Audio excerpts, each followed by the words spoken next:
Itinataas ko po sa iyo ang gawain ito. Dalahin ko po, O Lord, na mabuksan ng aming mga mata sa katotohanan at ang katotohanan ito, Lord, ang mag-alis, Panginoon, ng mga pangamba, ng takot o pag-iimbot sa mga bagay na akala namin ay mabuti. Lord, dalahin ko po, O Diyos, sa pangalan ng Panginoon Kristo, makita namin ito ayon sa iyong kalooban at nais sa aming buhay. Dalahin ko po ang Banal na Espiritu na siya maging guro namin at itago mo, Panginoon, ang iyong mga salita sa aming mga puso't isipan at gamitin namin ito sa pagharap sa aming buhay Kristyano sa bawat araw sa pangalan ng Panginoong Kristo. Amen and amen. Magandang umaga po sa bawat isa. Hallelujah sa mga nakatunghay ngayon sa ating daily devotion. Praise God, we are on the third part ng ating pag-aaral ng makapangyarihan, makabuluhan na salita ng ating Diyos. Kaya nga ho mga kapatid, sabi nga natin, if you have time to watch news, no, dapat may panahon ka rin na mag-aral o magbasa o makinig ng salita ng Diyos. Do not allow that every day you will leave your houses, go to your work, go to your personal uh, schedules, no, without the guidance of God's word, no. Nakakalungkot, sabi nga natin, people are destroyed, no. People are perishing because of lack of knowledge ng salita ng Diyos. At ating pag-usapan ang unang kabanata, talatang 9 hanggang 11. So, samahan niyo ako, sabayan niyo ako sa pagbabasa ng salita ng Diyos. Hallelujah. Sabi ng James, Santiago chapter 1 verse 9. Ikarangal ng dukhang kapatid ang pagkakataas sa kanya ng Diyos. At ng mayamang kapatid ang pagkakababa sa kanya, sapagkat ang kayamanan ay lilipas gaya ng bulaklak ng damo. Hallelujah. Tuloy din natin, but sabi nga dito, ang damoy natutuyo sa matinding sikat ng araw, nalalagas ang kanyang mga bulaklak at kumukupa sa kanyang ganda. Gayun din naman, ang mayaman ay mamamatay sa gitna ng kanyang mga kaabalahan. Tuloy ho natin ang pag-aaral ng salita ng Diyos. So sa unang bahagi ng ating pag-aaral sa James chapter 1 verses 2 to 4, ang pinag-usapan natin is about trials, facing trials, no? Suffering. True faith has joy even when it faces trials. Ibig sabihin, there is joy in the midst of trials. Expect joy in the when you are suffering, no? So, wag ho natin tingnan as punishment, but see every trials as an opportunity to be closer and to experience the love of our God. So, ikalawa, pinag-usapan natin sa James chapter 1 verses 5 to 8 that sabi nga natin, people with faith seek wisdom when experiencing trials, no? So, trials and sufferings are normal. So, when you are a believer, we call this as trials, tests of faith. Sa unbeliever, that is part of the punishment. Judgment na yon, no? Bakit ko po sinasabi? Sapagkat sabi nga natin, because they still refusing God, they still do not accept the Lord Jesus Christ, so the anger, the wrath of God against sinners, no? Yun, nagpapatuloy yon. Now, because we already accepted the Lord, now wala na tayong condemnation, hindi na tayo parurusahan, hindi na tayo harap sa judgment day, kundi tayo'y pinalaya na. And what we are experiencing today is part of discipline. so that our lives will be corrected, straightened according to God's will, according to the standard of the Lord. Kaya at the end, these trials will not only bring joy, but will also bring maturity and perfection or excellence in our faith. Ngayon, ang pag-usapan natin ay ang patungkol sa tinatawag nating God's eternal perspective on poverty and riches. Nawa sa araw na ito, our minds will be corrected. Our perspective on wealth will be corrected. No? Minsan sinasabi natin na yung mga bagay na wala sa atin at ang iba naman ay meron as if they are privileged and we are under privileged. Para ba lumalabas na hindi tayo kayang pagpalain ng Diyos? No. The wealth we are talking about is not the wealth of this world. Okay? So kasama ito sa tinatawag nating tinuturo ni Santiago. Never forget that these messages is directed to all Christian believers. So if you are a believer of the Lord Jesus Christ, then this message is for you. Huwag mong ituro ang iba. Accept this as God's instruction to our daily lives. Okay? So, balikan natin. Sabi nga, let the lowly brother boast in his exaltation. No? So, sabi nga, ikarangal ng dukang kapatid ang pagkakataas sa kanya ng Diyos. So, ano ibig sabihin? Let the lowly brother. So, number one, he is speaking to Christians.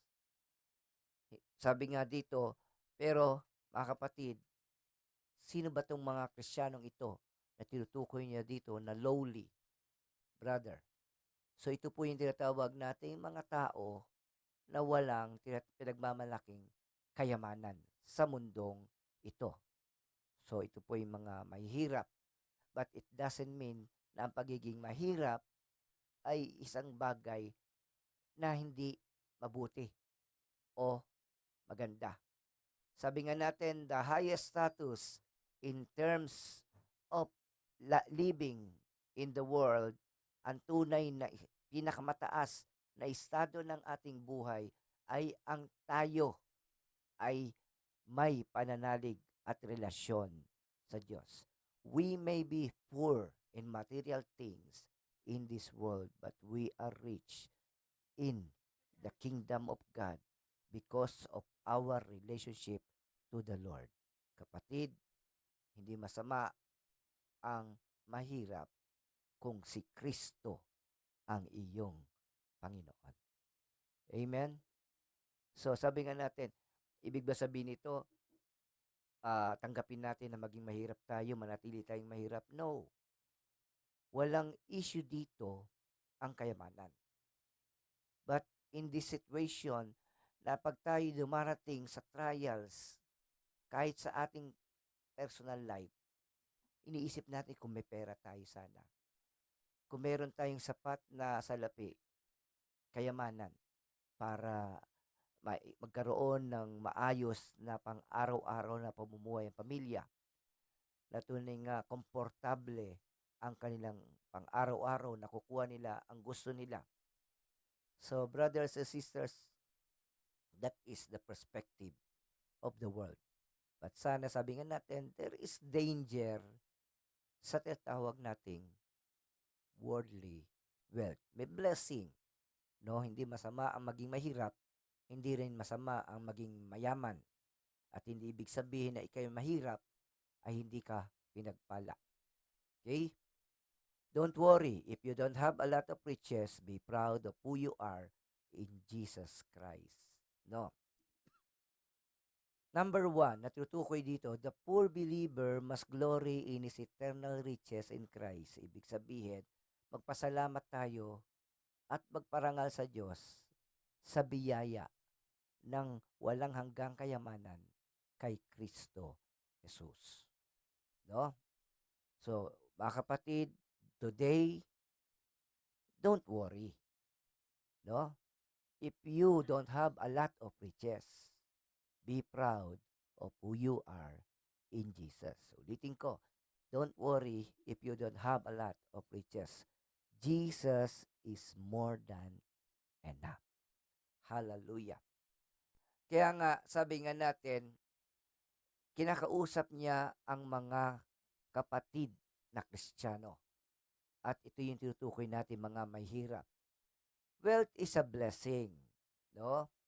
Na sabi nga natin, ang kayamanan po mga kapatid ay pagpapala. Binibigay ito ni Lord sa kusino ang nais siyang bigyan nito. But it doesn't mean that we lack riches, so we are not receiving God's blessing. Sabi nga natin, wala sa material ang pagpapala ng Diyos, kundi sa motibo ng ating Panginoon na gawin ang pinakamainam ng mabuti sa ating buhay sa pang-araw-araw.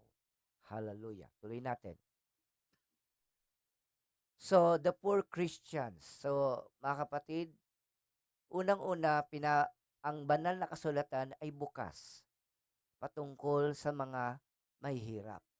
No, the Bible has principles, concerns, and care for the poor people. Sabi nga natin, number one, God has a particular concern for the poor. Ibig sabihin, inaalala niya ang mahihirap. Okay? Kaya sabi nga natin, nang ang Panginoon ay dumating sa mundong ito, hallelujah. Nang dumating siya sa mundong ito, hindi siya sinilang sa isang mansyon. O hindi siya isinilang sa gitna ng karangyaan. So, ang mga tao na poor in their tinatawag nating economic status are the first people na nag-respond sa mga angels, sa mga messages regarding the coming of the Messiah. Okay? Kaya sabi nga natin, pinakita doon, nadama ng mga shepherd, nadama ng tao, that God cares for all the poor people or for all those who are in needs.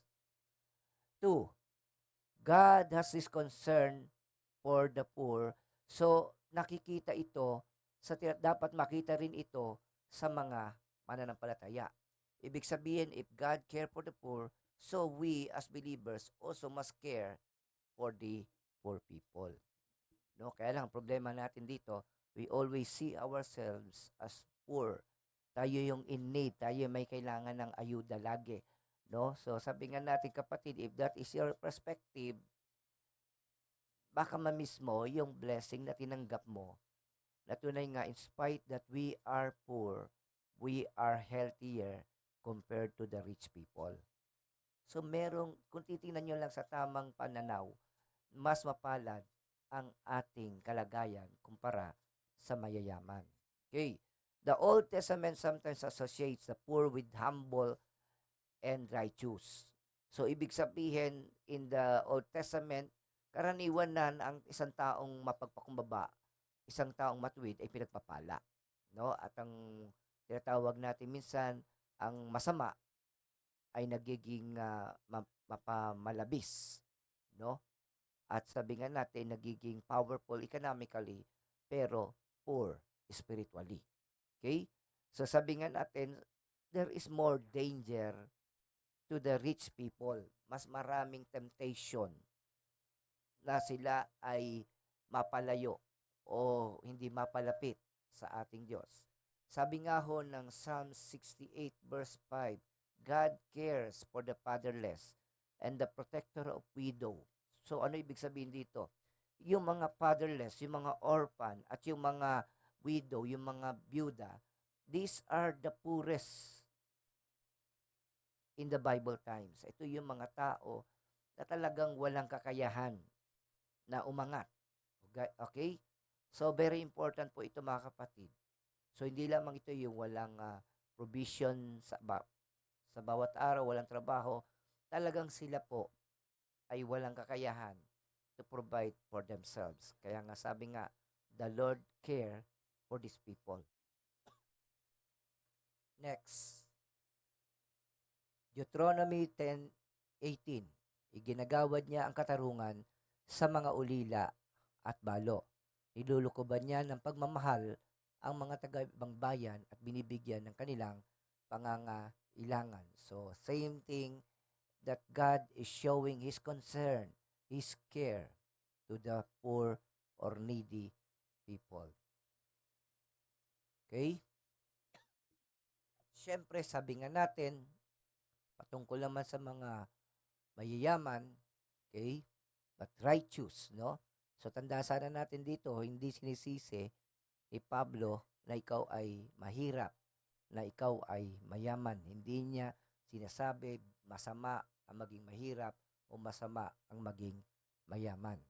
Ang pinag-uusapan dito, tama ba ang kanyang pamumuhay? Sabi sa Psalms 72 verse 2, upang siya'y maging tapat, mamahala sa iyong bayan at pati sa mahihirap, maging tapat siyang tunay. Ibig sabihin, dapat tayo ay tama ang ating pakikitungo sa ating kapwa. Verse 4, maging tapat itong hari sa paghatos sa mahirap at ang mga tao'y walang pag-uukulan ng paglingap. Yaw naman nangaapi ay malupig at bumaksak.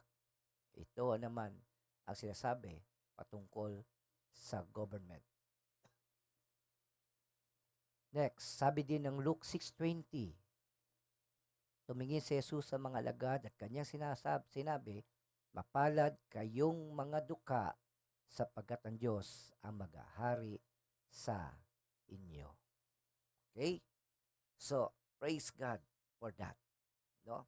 Hindi masama ang maging mahirap. Ang masama kung di mo kilala ang Panginoon. So, merong mahirap at merong mayaman sa loob ng iglesia. Okay? So, sabi nga natin, walang kinalaman ang kayamanan sa ating buhay spiritual, maging sa ating relationship sa isa't isa. Gusto lamang bigyan ng diin ni Santiago na kung saan, sabi nga natin, huwag palagahan natin ng tama kung ano yung ating tinanggap mula sa ating Diyos. At huwag nating nasain yung mga bagay na maglalagay sa atin sa kapamakan at maglalayo sa atin mula sa ating Diyos. Tuloy natin. And the rich in his humiliation, because like a flower of the grass, he will pass away. So, ano ibig sabihin? So, yung isa, yung mahirap. Ngayon naman, let's talk about the rich Christian. Okay? Hindi niya kinokondemn. As we go on sa mga susunod na kabanata ng Santiago, bibigyan ng linaw ni Pablo ang nais ng Diyos na attitude, action, pananampalataya ng mga mahihirap at ng mga mayayamang Kristiyano. Sayo sa gusto natin, walang pantay-pantay talaga until now sa mundong ito. Minsan sabi nga natin, I remember na kaya hindi kami tumanggap ng tulong sa gobyerno sapagkat akala ng DSWD mayaman kami. Mayaman kasi sapagkat sa kanila para sa DSWD standard, kapag may computer ka, may television ka, then hindi ka mahirap, no? Which is true, no? Kahit sa mga mahirap na lugar, these are basic appliances. Kaya nga sabi nga natin, sa kabila na ang status sa iba ay mahirap, ay hindi natin masasabing mahirap. Nasa kaisipan lang talaga. Okay? So, do not think of yourself as poor. Dahil pag inisip mong mahirap ka, no? So, na sabi nga, iisipin mo na di ka pinagpapala ng Diyos. Na ang pagpapala ay binubuhos ng Diyos, hindi sa iyo, kundi sa iba. That is the wrong perspective. Tuloy natin. Dapat daw, the rich believer must glory in his humiliation in Christ, knowing that it represents eternal riches that will never pass away. Unang-una, dapat maintindihan ng mayaman na ang kayamanan niya ay hindi niya madadala sa langit. Amen po ba? Sa pagdating ng oras, ang mahirap at ang mayaman magdating sa langit. wala ng economic status. Sa langit, wala ng mahirap. Sa langit, wala ng mayaman. At sabi nga natin, kung ano yung pinagmamalaki ng tao sa mundo, ito'y walang kabuluhan doon sa langit. Amen? Hallelujah. The dangers of being rich. Marami ho kasing temptation sa kayamanan. Ito ang nais na bigyan diin ni Santiago sa mga Kristiyano. 1. Maaari silang mahulog sa bitag ng paghahangad o pag-iimbod sa kayamanan. Huwag nating kalilimutan ang pagmamahal sa salapi ay ugat ng kasamaan. Hello, hindi masama ang magkamal ng salapi. Pero kung magmukha kang salapi, no? Kaya nga sabi ko nga sa inyo kapatid, kahit po ang tao, ibebenta niya ang kaluluwa, makakuha lamang siya ng kayamanan. Kahit ngayon, tatalikuran ng tao ang karangalan, ang marangal na pamumuhay, magkaroon lamang siya ng kayamanan. So, nakakatakot kapag tayo ay nahulog sa pag-iimbot o yung paghangad ng kayamanan. Number 2, so, may pwedeng ang pagkakaroon ng kayamanan ay magbibigay sa atin ng pagtataas sa sarili at yung tinatawag nating pagiging gahaman. No? Sa kabila na nakuha mo na yung gusto mo pa ng mas marami at mas marami. Kahit ikaw, kaya nga kahit po ang sinong mga negosyante, mayaman na sila pero patuloy pa rin sila nagpapayaman. Walang katapusan ang paghangad nila sa kayamanan. Okay? Kaya sabi nga natin, kaya lang pagdating ng oras, pagkatapos mong magkamal ng napakalaking kayamanan, hindi mo naman ito madadala sa kabilang buhay. Ikalawa, hindi naman ikaw ang makikinabang dito. Ang makikinabang dito ay yung mga tao na hindi pinaghirapan ito. So sabi nga ni Solomon, walang kabuluhan. 3. Karaniwan na kapag tayo ay nananagana, so we do not see God openly. Yung very often, ibig sabihin, yung madalas, no? Karaniwan na kapag sabi nga natin, pag wala kang kakainin, maalala mo ang Panginoon, pag may kailangan ka, o kaya yung mga bagay na tunay nga, you cannot live without God's provision, presence, and protection. No? Kaya sabi nga natin, if you have money, so less ang ating paglapit sa Panginoon. Hindi ko sinasabi pag maraming pera ay hindi na nanalangin. But to the extent, parang hindi mo nakikita na kailangan mo ang tulong. Kaya pag may nararamdam sa katawan, bibili ng gamot. So instead na humingi ng wisdom humingi ng tinatawag nating guidance mula sa mga doktor, karaniwan that is the sickness of people in the Philippines na maraming doktor dito. And wag nating kakalimutan na ang physical body ng tao ay may iba't ibang kakayahan, iba-iba ang response sa mga medicine. At minsan, ang nakikita natin ay sintomas, hindi yung sakit. No? So, ang lagnat ay sintomas ng isang sakit. So, ibig sabihin, gagamutin mo yung lagnat, pero hindi mo alam kung bakit ka nilagnat. Andun pa rin yung sakit. Kaya nga yung self-medication, may danger pa rin.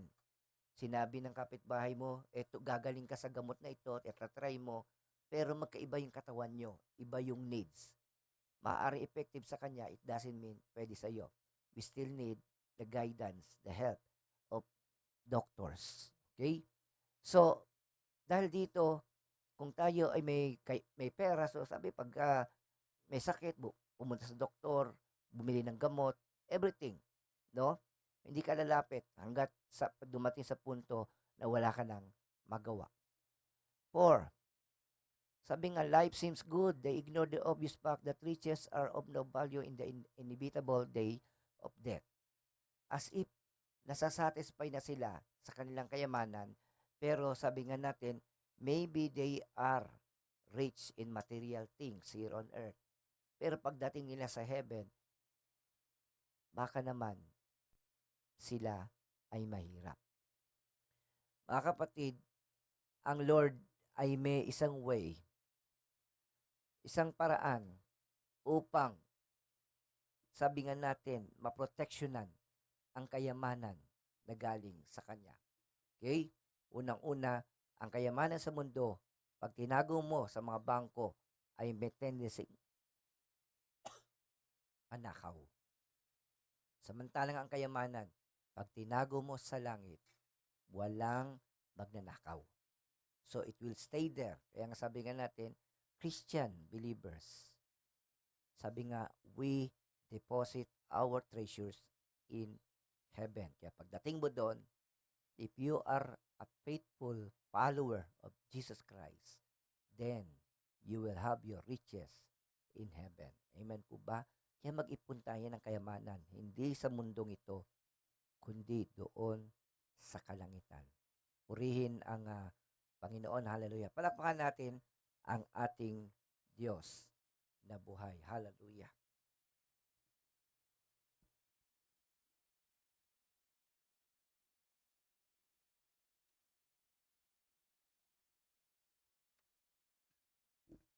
Hallelujah. Praise God. So, tuloy natin mga kapatid. Sabi nga natin, hallelujah, sa pagkakataong ito, the right perspective, hindi masamang mahirap, hindi masamang mayaman. Hindi kasalanan ng hindi kasalanan ng mayayaman ang siya ay mayaman. At sabi nga natin, ang mahirap naman ay isang konsepto. Iniisip mo that you are always in need. Di baling always in need with our God. But yung iisipin mo na kahit meron kang Diyos ay it seems na hindi niya na ipoprovide yung gusto mo. That is the wrong perspective. Yan ang maling thinking. No?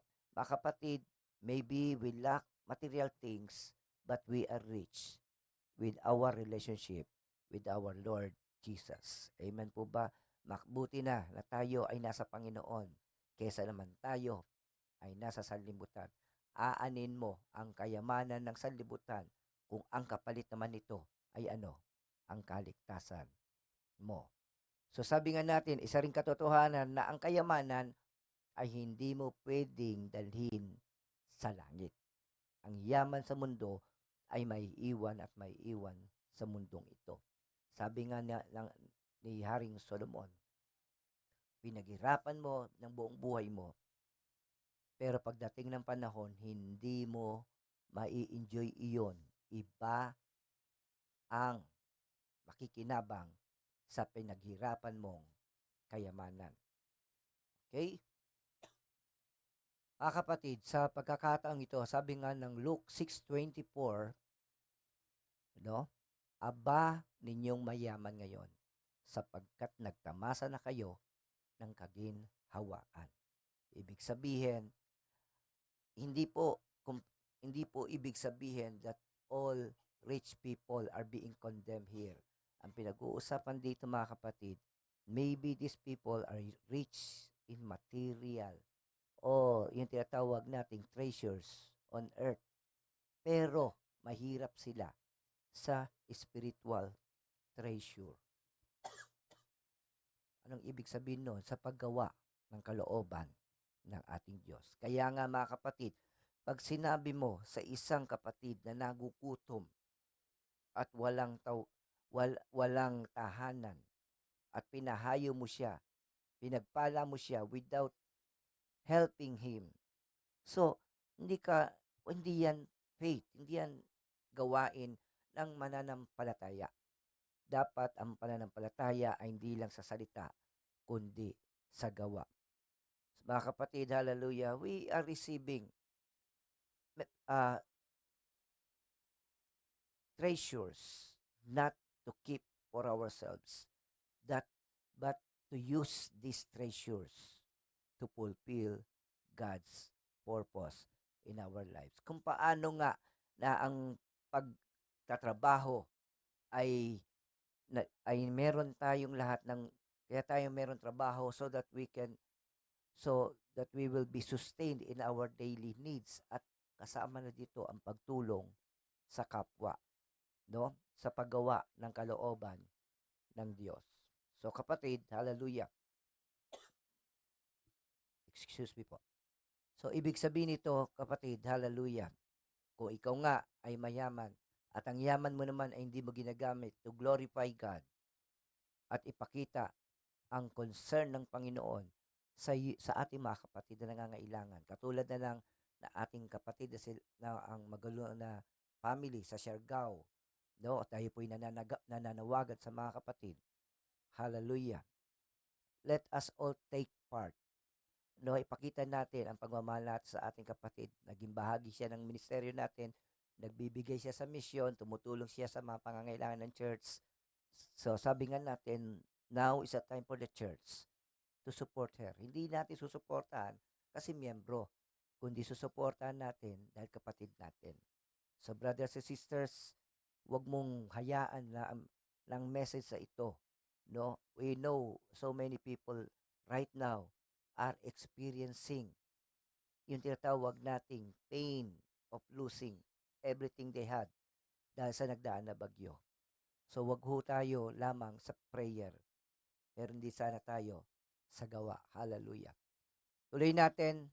Sabi nga natin, James 1:11, for the sun rises with its scorching heat and withers the grass. Its flowers falls and its beauty perishes.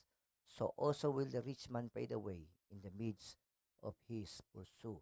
Ibig sabihin, kapatid, ang tinutukoy dito yung damo. No? May mga damo na merong bulaklak na napakagaganda.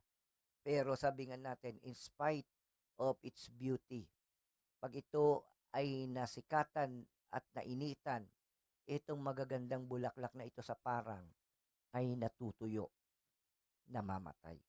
So, ibig sabihin that even Solomon wear those beautiful things ng katulad ng mga damo at bulaklak sa parang.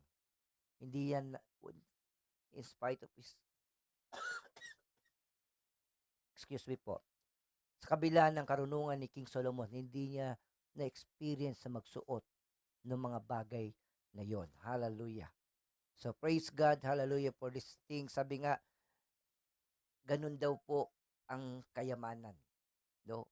Hindi mo madadala sa langit at tunay nga, hindi magiging way para ikaw ay mapunta sa langit. Hallelujah. So, sabi nga ng Jeremiah 9:23, thus says the Lord, let not the wise man boast in his wisdom. Let not the mighty man boast in his might. Let not the rich man boast in his riches. So, wala tayong pwedeng ipagmalaki maliban ang ating pananalig sa ating Diyos. Ang ipagmalaki natin ay ang Panginoon. Huwag kang manangan dyan sa kayamanan dahil anytime pwede yang mawala sa iyong kamay. Hallelujah. Kaya sabi nga natin, kung nakita niyo po yung devastation sa Siargao, doon maraming resort, doon ay maraming mga facilities na magandang puntahan. Pero ngayon, hindi nyo na makikita yon dahil talagang completely nawasak yon. So, what they work for so many years, kanilang pinagpaguran, nag-invest ng malaking kayamanan, and yet, just one day, they lost everything. But kapatid, if you are with the Lord, you have everything you need. Ilagay nyo nga sa comment section, kung kasama mo ang Panginoon, lahat ay available sa atin. Lahat ng pangangailangan natin ay kaya niyang tugunin. Amen? Pagkasama natin ang Diyos. Hallelujah. Sabi nga ng verse 24, but let him who boast in this, that he understands and know me, that I am the Lord who practices steadfast love, justice, and righteousness in the earth. For in these things I delight, declares the Lord. So, mga kapatid, let us all enjoy not the material, but the blessings of knowing that God loves us, that we have a Father. We are not orphan. We are not fatherless. We have a Father, our God, our Creator, who is our protector and who will daily provide for all the things we needed. Amen po ba? Hallelujah. Kaya dapat, ang tamang pananaw natin sa kayamanan, mga kapatid, huwag niyo pong kakalimutan na sabi nga natin, huwag natin kakalimutan na ang pagpapala ay hindi nakikita sa kayamanan. Okay? Sa material blessings. Number 2, sabi nga natin, kahit na meron kang kayamanan sa mundong ito, kung wala ka namang pagsunod sa kalooban ng Diyos, kawawa ka. Dahil pagdating sa langit, ikaw ay magiging mahirap. Okay? Number 2, we can glory in the fact that God has shown us His essence of true happiness and honor. So, ibig sabihin, ang kayamanan ay hindi nagbibigay ng tinatawag nating tunay na kasiyahan o kagalakan. Okay? Kung minsan, nagdadala ito ng pangamba, ng takot. So, imagine niyo yung mga mayayaman, kung bakit sila, ba't kaya yan, may gwardiya? Bakit kaya matataas ang pader niyan? Okay? So, number 3, we can glory in the fact that we now have an eternal inheritance that will never be taken away. Kung paanong ang kayamanan sa mundong ito ay parang damo na darating at mawawala, ang sabi ng banal na kasulatan, meron tayong kayamanan na hindi mananakaw at mawawala, mananatili sa atin panghabang panahon. Saan yon?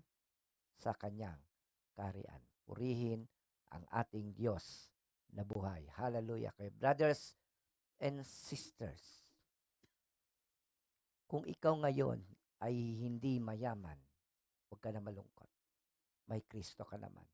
And Jesus is more than enough. Ilagay nyo sa comment section, Jesus is more than enough.